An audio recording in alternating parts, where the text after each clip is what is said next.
What up, my dudes? How am I doing all today? Welcome back to the channel. Welcome back to Louis Vlogs. Welcome. You guys can tell that I'm all dressed up, all dirty, because it's another mechanic video. I'm going to show you guys me and my pops, my Vijillo. That's Juan. We're going to show you guys how to change the upper and lower ball joints for the pickup for a Chevy. For Linda, that's what I'm driving, is my Chevy. So first things first, we got to take off the tires in order to get to the upper and lower ball joints, but we're always tight, and you guys know that we're in a different environment. We're here at Dr. E's house because on our neighborhood we couldn't, because of tight space, and over here we have more area you guys can see, so this is more better for us to take care of business over here, for not being the side of the road or the driveway that leans down, because we got to jack up the car up. So it's for our safety, we came over here to do it, and we're going to show you guys how we do it. We brought most of our tools over here. We got the toolbox kind of full, a couple of things.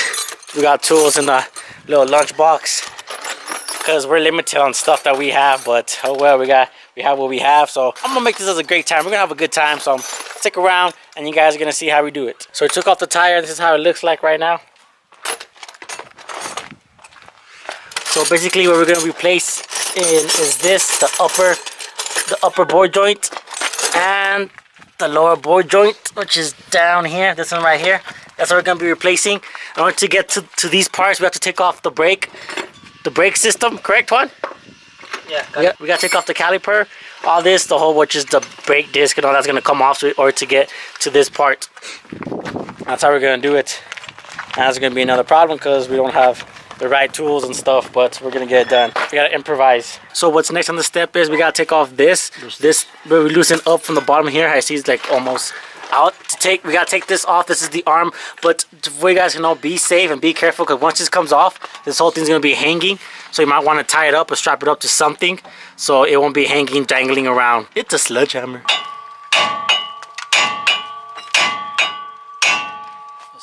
So now that I popped right out, there it is, just like magic. Now we gotta do the caliber. Well, first my pops is strapping it up, and you just strap it up with anything you have. We just have a piece of rope, so we decided to use a piece of rope. You can use a piece of wire, just whatever. Just strap it up really quick. All the brakes, how you guys press the brakes every time, press the brakes, so the pressure is on the brakes likewise like this. So what you do is you get a flat screwdriver or whatever you can that fits there, and you have to release it so the pressure won't be pressuring like this. It will be loose, and then it'll just come slip right off, if that makes sense. Hopefully it does how I explained it. So now we took it off, and then there's 2 bolts in the back. You just take off the 2 bolts, and then it just comes right off, and that's how it looks. And just set that down right there for now. And we're gonna take off the whole rotor, just comes off. So next we gotta take off this. In order to take off all this comes off. Just the fun's just starting, guys. The fun is just starting. Okay, and we got this one loose, the bottom one. This is the bottom lower ball joint that we're gonna replace, so we got it loose. And then coming up here, this is the one we're gonna replace too, the upper. But we gotta take off this. So right here, where is it? So right there, you guys see that silver thing? We have to take it off as well, and that is, you gotta take that off with an Allen wrench with the silver thing. We got that nice and loose. So sorry guys, something happened. We didn't expect that, because I told you that we had limited to our tools, and we brought the tools that we thought was right. And you guys see we don't have that much tools, like I said, because we sold a lot of tools when we moved over here. So what we did was we take off this. This is the speed sensor. It tells you how fast you're going. So we took that off, and the way to take that off was that there's a clip down right there where it's unclipped. I don't know if you guys can see it. We unclip that, and that comes off. And this one was hanging right here. That comes off. Just slip it right through here. Took off. We strapped it up like I said, so be bothering us around. We squirt some WD-40 right here so you can start breaking down the gut and the rust and all that. While we go to the store and until we find a socket to take this off. So that's where we're going to the store right now. Me and my pops. Napa know-how. Came to Napa to see if they have our parts. That's my pops. He's already getting it done. So we're leaving Napa. They came through. Shout out to Napa. They helped us out. And we just made it in time because they're about to close. Yeah. So what we did was we just rented some tools out. Well, I'll explain to you when we get back to the job site. What job site? Back to Dr. E's house where we're working hard. So while we got the air compressor blowing up some air, I'll show you guys what Napa did to us. We went to Napa and we rented out these tools. They helped us out. We can rent tools. If you guys don't know, in Napa you can rent tools. For the meantime, you just gotta put the down payment, and they give you a certain amount of days for them to return the tool. And they did have the right one, was a 36, and 36 fits perfectly right in there. That's perfect. So now we're letting the air compressor get some air. Small one, if there's enough juice, hopefully there's enough power for it to come through and help us out in the long run. So that's charging up. So we're just waiting so we can just like boom, take it all out. A tip or a word of advice, since we didn't have this, so we kind of like went around it and skipped it, but now time you move it like so, the whole thing moves around with it, as you guys can see. So that's gonna be more hard, more challenging for us to do. But now the air pistol is coming through. This is what happens when you don't have the proper tools. We tried taking it off without the air pistol, and this is what happened. We broke our wrench, snapped in half. We're losing tools, so that goes down to the graveyard.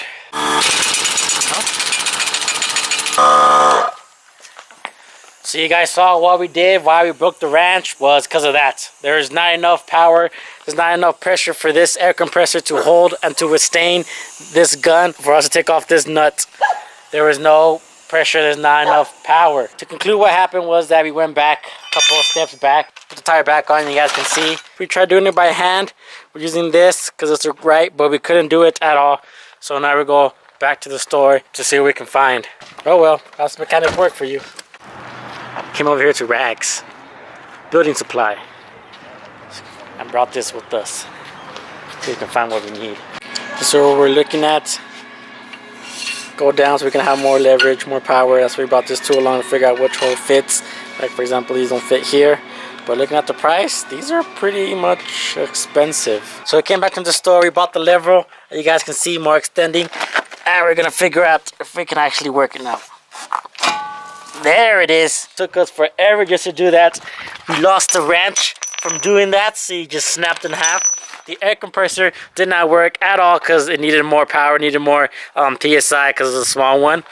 And all we needed was a piece of metal, a tube, just for it to have more leverage, for more power for us to work in. And we finally took it off, but we're running out of sunlight, if you guys can see. Beautiful sunset by the cloud, by the way. We're running out of sunlight, and this is just barely, not even halfway done, because we took steps back, and we had to do this side, and then we got to do the other side as well, because remember, because the guy told me that we needed that new part so we can get in alignment for the pickup truck, because it was really bad. So this is probably gonna be a 2 double vlog, day 1 and day 2. So you finally snapped it out, finally popped it out. There it is. So now we can do what's next one, just take this whole part off and finally.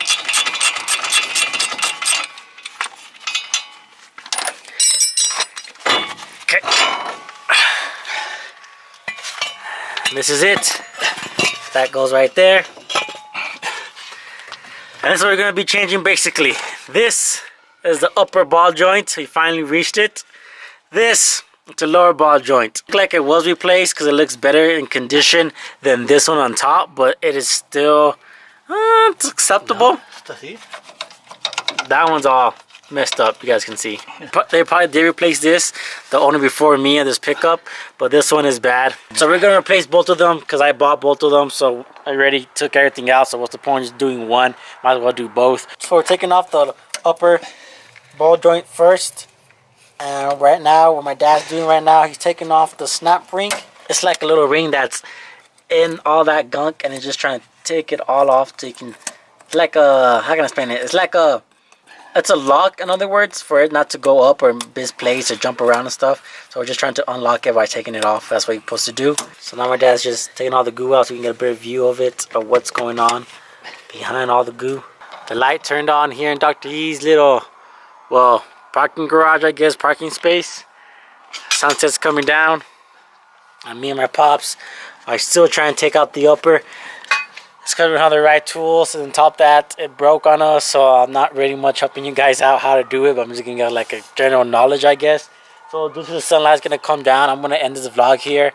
I'm probably gonna come back here and do it day 2. Not much I can show you guys in day 2 probably. I'll probably show you guys more. If not, then I won't show you guys at all. This is basically it, the general knowledge of it, of changing them.